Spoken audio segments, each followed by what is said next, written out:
Hey everybody, Mike Lejeune here with another episode of Game Changers for Government Contractors. And today I've got Matt with me. Matt, I want you to jump in, tell everybody a little bit about who you are and what GSA National does.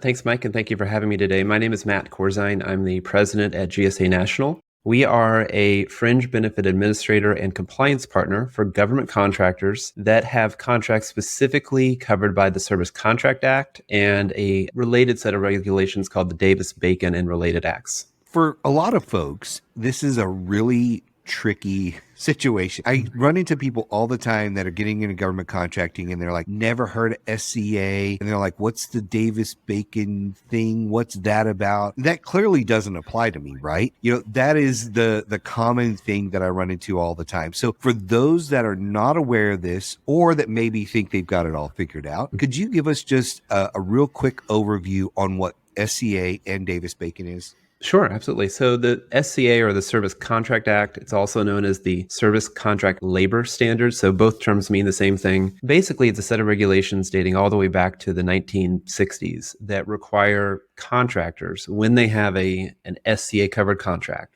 meaning a contract where they are providing services on behalf of the federal government, to pay a certain amount in wages based on a job classification and provide a certain amount in what are called fringe benefits or health and welfare to the employees. So that's SCA, broadly speaking. Davis-Bacon is a cousin to SCA. It covers construction, federal construction or building contracts. It walks and talks similar to SCA, but there's some really important differences. And there's been actually a lot of recent changes from the DOL around some regulations there that have been somewhat controversial, probably a deeper dive discussion than we have time for today on. It's one of those sets of regulations that typically doesn't change, but when it does change, it tends to be kind of a big deal. And that's been the recent excitement. Yeah, we probably could spend a whole day on that one. So for clarification purposes, if I'm in construction, am I just going to be under Davis-Bacon or is it a combination of the two? Typically, it's going to be one or the other. However, there are certainly cases where a contractor may have a contract where both SCA and Davis-Bacon could apply. And you could, even in really complicated situations, have the same employee performing some of their work in terms of service SCA covered work and working some of their hours on true construction Davis-Bacon covered work. That's kind of an outlier situation, but it does certainly happen. But typically it's one or the other. And when we think of services, good examples are contact centers, right? So if you think of healthcare.gov, the federal marketplace for health insurance, the Health and Human Services Department has outsourced the contact centers for healthcare.gov. So if you call in and have a question about getting coverage on the exchanges, you are speaking to not a federal employee, but an employee of a contractor that is working on a contract subject to SCA. That sounds complicated. That's why I love having guests on like yourself, so that if someone is in doubt, they can reach out to you and not me, because I'm not an expert in this. That's why you're here to talk about all this type of stuff. One of the things that I run into with clients, and maybe you could shed a little bit of light on this, is when they're looking at this, they're often saying, well, look, I'm paying the employee enough to be compliant in this area. Why do I need to look at like the benefits package and all that? And can you even provide a core benefits package for the $4.98 or $4.50 or whatever it is that is under SCA? Talk to me a little bit about that, because I know there's confusion with people that say, I'm paying them enough, so I'm covered. I don't have to worry about this. If you're struggling with your government contracting business, I want to encourage you today to go sign up for a free coaching session with me. You can go in the description of this podcast. There's a link to my calendar, and you can go pick a time where we can sit down for 30 minutes, talk about what you're doing right, what you're doing wrong, what you should change. And then if coaching makes sense for you, I'll actually go over the options on how you can get started with coaching so we can take your business to the next level. Now let's get back into this episode. Let me speak briefly to the wages piece of it, and then that'll segue well to the benefits piece. So SCA, basically a contractor receives what's called a wage determination, which lists pages and pages of different job classifications. Each job classification has a specific minimum wage rate that the contractor must pay to that employee. They can always pay more, but they cannot pay less. But separate and a part of that, there is a fringe benefit, or it's often called a health and welfare requirement, which is totally separate from the wages. The wages, by the way, are basically indexed based on the cost of living for that locality. So same position in New York City versus Lawrence, Kansas would have a very different wage rate because the cost of living is very different. And that makes sense, right? Intuitive sense. The fringe benefit rate, though, is strangely, it's the same across the country, except for Hawaii. Hawaii's kind of its own special, set of circumstances. But in all other 49 states, it's the same health and welfare rate. It's currently $4.57 per hour that the employer must provide in benefits somehow to the employee to be compliant. That wage rate comes out we like to think of it in terms of a monthly number. So if an employee is working full-time hours, it's about $750 a month that the employer must provide to that employee on top of the wages. That's the best way to think about it. I think that's the hard part. So they look at it and say, well, the wage determination is $15 an hour, but I'm paying them 20. So I'm covered. But that wage is 20, and this is another $4.50 on top of that, right? Yes. So one option to meet the health and welfare requirement, to meet that, call it $750 a month requirement, is the employer may provide that as earnings, put it in the employee's paycheck. But, and this is a really important distinction, the employer has to carve it out as a separate line item on the pay stub. Because what the Department of Labor, which is the governing body and enforcement entity for SCA, will do is, if the employer is just bundling the health and welfare, the $4.57 per hour, say with the $16.20 per hour wage rate, the Department of Labor has been very consistent saying, nope, you're not really providing the health and welfare. You're just being overly generous and paying them $20 an hour. Good for you, but you're not breaking out the health and welfare as a separate line item on the pay stub, and we're going to actually make you go back and pay that separately. And we've seen contractors get dinged for that because they have to go back and pay these employees a bunch of wages. So this gets kind of into the weeds of payroll administration, but it's an important thing you have to set up if you choose to provide that health and welfare, that $4.57 per hour, as cash, or cash in lieu is sometimes what it's referred to as. Slightly off topic, but not. If I found myself to have not been compliant and I need to go back and pay this stuff, how far back does the government typically make you go, or DOL? That's a great question. There is no clear guideline on statute of limitations for compliance, which is a little bit maddening when we get phone calls saying how our general recommendation, and those from partners that we work with, is 3 years. And a lot of it comes back to intent of making the employees whole. So our experience has been that contractors who go and do a 3-year roughly correction, if they've been out of compliance for 3 years, can have a reasonable defense to the Department of Labor saying, look, we recognize the problem, we addressed it, we made the employees whole. That being said, what I say to contractors is there's no guarantee that 3 years will be enough, but in our experience, that has demonstrated the intent to do the right thing and is a defensible position. 3 years, $750 a month times, say, a dozen employees. Right. It adds up quickly.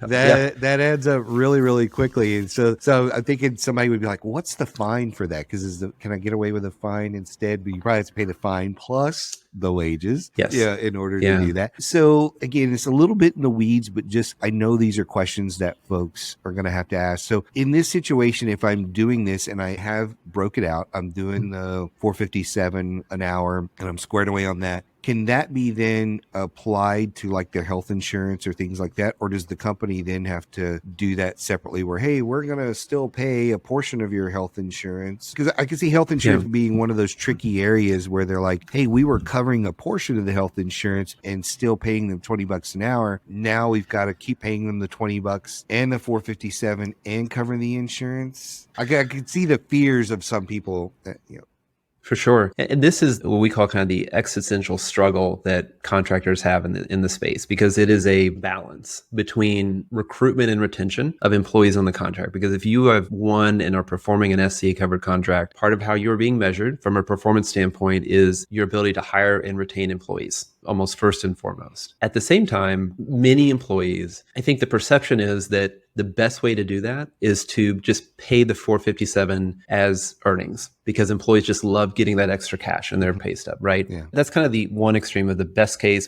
in theory, most appealing for employees. But at the same time, our experience is that there are many, many employees that are looking for affordable, at least medical coverage from their employer, Right. right? Depending on where they live and cost of insurance and so on. And a more cost-effective way to use that health and welfare is to use a part of it to pay for and provide benefits, whether it's medical or maybe what we would call a core benefits package, just say some medical, some life insurance, something like that. And that's a more cost-effective way to use those health and welfare dollars. And I say cost-effective because keep in mind, whenever the employer is paying that $4.57 per hour as earnings, they are incurring payroll taxes on those amounts. So it adds expense to the employer versus if you think of it this way, if the employer is putting that $4.57 towards benefits, there's no payroll tax expense to the employer in that scenario. That's why I kind of put it on the other extreme, which is it's the more employer friendly because employer's going to save on the payroll taxes. But there's also the long game, I would argue, of being able to offer affordable medical coverage to employees, particularly as the employer grows. And what we see is contractors who are getting into the SCA space and they're just trying to win contracts, right? They're trying to win that first contract and then win the recompete and grow their business. And they start off paying cash. But then as they grow, they say, you know what? We really need to have an affordable medical coverage to be able to offer to our employees. But that gets into really thinking through making sure you've got a good mix of healthy and unhealthy people in your medical plan. That's how insurance works. And if you only have unhealthy people in your medical plan, it tends to lead towards what we like to call a death spiral in terms of the claims expense and affordability of that coverage. It's all going to be very expensive. I'm glad you mentioned that about the taxes because that was actually a question I was going to ask on the employee side of that. Do they only pay taxes on their wages or are they also paying taxes on the health and welfare? That's a great point. The employee pays their normal payroll taxes on those earnings as well. So it's taxed just like regular wages, to be fair. So it's expensive to the employer and the employee isn't really getting $4.57 an hour. That's the gross pay, if you will. The net is a lot less than that depending on their tax bracket. They're not being dinged extra or anything like that. No, nothing like that. Because they were already going to make the wage and that sort of thing. Right. I'll just add briefly, it's not an either or decision. There are ways to do both. There are ways to take some of that $4.57 per hour, pay it as earnings, and take the other portion and use it to pay for benefits. We certainly run programs like that for our clients where they want to kind of find this middle balance between the two. Let's back up for a minute just to kind of clarify on SCA, for example. What type of contracts, what type of employees are going to fall under that typically, just in general? Sure. As the name implies, it's any service that the contractor is providing on behalf of the government. So I use the example of contact centers, but it's much broader than that. So if you think on military bases, base support services ranging from janitorial, food service, custodian, etc., landscaping, any type of service is the first kind of general coverage. And the second is it's specifically for employees, for non-exempt employees. So these are hourly employees, generally speaking, hourly, not salary employees. And that's where SCA applies. So if you have, for example, managers that are salaried employees that are supporting the program, they're still working on an SCA covered contract, but there is not the obligation to pay them a specific wage rate and provide them the health and welfare because they're in a different employee status as salaried or what's called exempt. So you'll wind up with some employees on the contract that you're paying this and you have to be compliant. I assume from an administration standpoint, it's easier to just do it across the board for everybody. Otherwise, you've got some employees that are getting this and some aren't. Is that true? Or is that where a company like yourself comes in and says, hey, this is how you should break this out. You can pay it this way, but you don't have to. We can help show you how to administer the difference between the two types of employees. It definitely requires some analysis. And I say that because we have seen situations where the exempt employees, those managers, supervisors, et cetera, have a different benefits package, a different cost of their benefits, et cetera. And in some cases, it's a less generous benefits package because of the way it's set up. And so there's actually becomes this strange disincentive for growth and promotion. We've heard employees say, look, I want to get promoted into that supervisor position, but I need family medical coverage. And I see how expensive that family medical coverage is. It's actually better for my pocketbook if I stay as a non-exempt employee because the health and welfare will cover more of my benefits versus if I get promoted and it's a different, what's called cost share, meaning how much the employee has to pay for their coverage. As with all things, compensation and benefits, you have to be really mindful of the incentives and how they might actually work in unintended ways. That makes sense. And I've seen scenarios where you have a lot of blue collar work with some middle and lower management where, and even upper management, where they're like, hey, I can actually work overtime and make more money than my manager because my manager is making that salary and they don't necessarily receive bonuses or anything like that. So they're just going to get paid what they get paid. But I'm over here and working 60, 70 hours a week, making twice as much as that person just based on the way it shakes out. Absolutely. So, talk to me a little bit about how your company comes in and helps with this problem. I know it's a large problem figuring out how to do it, what to do, how to manage it. Where does your company come in and what do you do for the client? I think I can best answer that in a couple of examples. One is when we work with contractors that are just getting into the SCA space, maybe they've won their first 1 or 2 contracts and say have fewer than 100 SCA non-exempt employees, right? Typically, we're able to best help them is at that point, they want to provide some benefits to those employees. They typically have said, we want to move away from the cash, at least partially. And what we can do is do the compliance calculations to say, based on what each employee elected and based on the hours that they worked, here's how much you want to put in their paycheck as that remaining health and welfare for earnings. And here's how much is going to go to pay for the benefits. And those calculations are really important because keep in mind, although the benefits that employees elect generally stay constant over the year, right? The hours that employees work do not. So you really have to do that analysis because the number is going to vary month to month. And again, making sure you're providing the benefits. And then if you want to pay whatever's left as earnings, or sometimes employers will decide to put that into a retirement plan. They'll say, look, we want to help you invest for your future. And we're going to put that leftover money, health and welfare, into a retirement plan on your behalf. So that's one model, is kind of a compliance reporting and analysis. The other model, which is really for contractors that have grown and have I'm going to call it the long game strategy in the SCA space, meaning they've figured out how to win contracts, how to be profitable in those contracts, and they want to continue to grow, is we will go and establish what are called health and welfare trusts that are for the benefit of the employees. And without getting into the somewhat, I don't want to say boring, but maybe less interesting mechanics of how trusts work, there's some tax advantages to that. There are absolutely some cost savings to that, but you need to have some economies of scale to at least have a few hundred employees for that trust model to make sense. But that is a model we run with a good number of our clients. They tend to be those bigger, longer term, very successful names that you would recognize because they've figured out how to be successful in this SCA space and bid competitively on these contracts. That's good information. I didn't know you guys did that part of it. On the benefits side, do you see situations where folks are able to buy into, and I'm not sure exactly how to phrase this, but buy into medical groups, if you will, by working together? I don't know if it's through companies like yourself or certain brokers where they can come in and leverage all of those employees. Does that make sense? It does. Kind of our principles we like to stand on is we are not a broker. And in fact, we are broker and plan agnostic. So we're not advocating for a specific insurance product per se. We want to work with our clients to support them with whatever products make the most sense. So, but to your question, Mike, one example is there are these organizations called PEOs, professional employee organizations, that have some group purchasing power in terms of medical coverage and so on. As with all things in the insurance world, there are pros and cons to that model. We've seen employers go into them. We've seen employers come out of them for different reasons, but it is something to certainly consider. How big do you typically need to be to get in with one of those PEOs? You don't have to be big at all. In fact, we've seen contractors of, as small as 50 employees, but also as large as several hundred be part of PEOs. Okay. I know that's been a topic of late. Every time I talk to a client in the last, 2-3 years, one of the questions that always comes up is, hey, who are you using for insurance? That is one of the most common questions. And one of the answers I've had to give is ask me in 6 months, because with our move to Tennessee and just the way the insurance is, we've, I think, gone through different brokers like 5 times in the last 4 years, maybe 3 years, because the plans have switched or expired, and then we moved and they're like, oh, it doesn't cover that anymore, even though we thought it would. And there's all kind of challenges around that. It's an interesting landscape. What around SCA or even Davis-Bacon have we missed today that we need to let people know about? I think the biggest thing I would emphasize is, particularly if you are new or considering to getting into the SCA spaces and you're looking at a solicitation and considering bidding on it, right, is know for sure if the solicitation is SCA. There are specific FAR clauses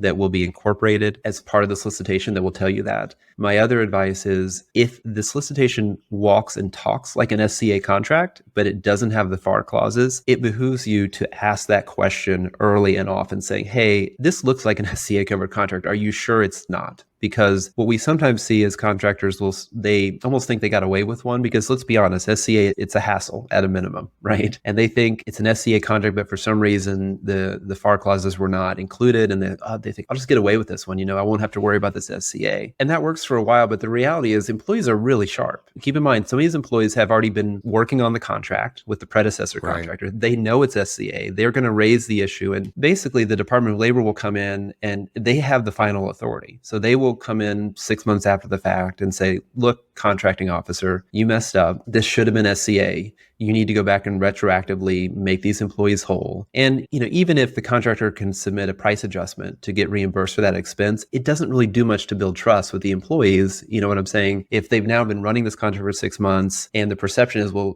why didn't you treat us the way we were treated with the predecessor contractor or something like that? So I would just say if it walks and talks like SCA, it's probably SCA, and you're better to kind of just deal with that on the front end than hope you can fly under the radar in the long run.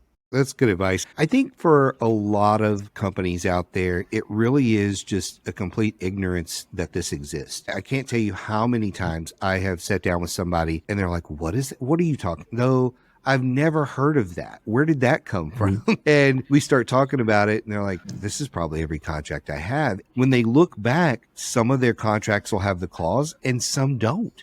This is how I got introduced to SCA a few years ago. A client of mine said, hey, we've been working on this contract for a little over a year. It's coming out for recompete. And they put this clause in here that we've never heard of before. What is this? Does that apply since it didn't apply to the previous one? My first question was, are you doing the exact same work? It's just a recompete? And they're like, yeah. And I'm like, oh, that probably applies. So that's the first thing, right? And then this whole can of worms, right? Because they weren't paying the employees enough. It was not even in the ballpark of covering it. So now they're like, okay, this is going to really affect our bid, our ability to win this thing. And it just threw their game off. And so that was my rude awakening into SCA several years ago. And I know a lot of other people have that challenge. So I think being able to just determine and ask a handful of questions. Is that something also that you're able to do if somebody like is one of your clients or comes to you and says, hey, not sure if this is SCA, think it is. It sounds like from the podcast it is. Can you guys take a look at this and tell us and then advise us moving forward?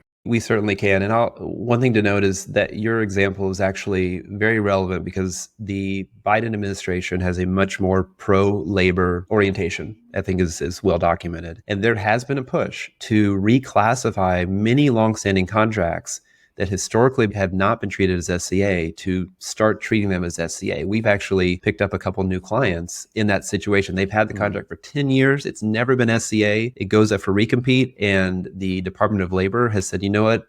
We now think this should be SCA. And to your point, it changes how they think about the proposal, how they think about running the program and everything. So it doesn't surprise me that you've heard that because we have certainly heard that as well. It's such a hard scenario. Do you ever see on the flip side, I know this is going to shock a lot of people, that the government often just copies and pastes language, right? Do you ever see on the flip side where it's accidentally been included, the FAR clause has been included in a solicitation, and when you look at it, it's not SCA? I don't know if I've seen that. I have seen one instance where the contractor pushed back on the reclassification and was able to, I don't think they actually succeeded, but it's basically stuck in limbo. It appealed. I call it a perpetual appeal state, basically. So it is something they can ask and push back on, again, depending on how big they are and influence and so on. But typically it's out of their hands in terms of how that contract's going to be treated.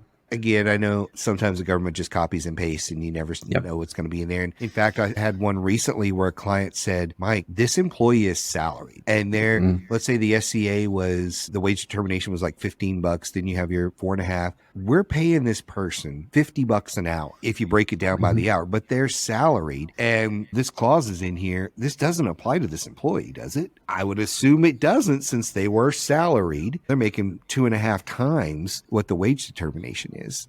That's correct. The minimum wages and the fringe benefits apply to the non-exempt hourly employees, not those salary employees. Yeah. This has been very educational on a topic that's really tough. So I appreciate that. And as always, we'll have all your contact information on the website for this one. So if folks have any questions about it, they can follow up with you. I know people will have questions about this. So thank you, Matt, for coming on and talking about this. I really appreciate it. I really hope you enjoyed the podcast today. If you did, I would really appreciate it if you would like and subscribe to the podcast and screenshot it and tag me on LinkedIn or whatever social media you use. So thank you again for joining us today, and we'll see you next time.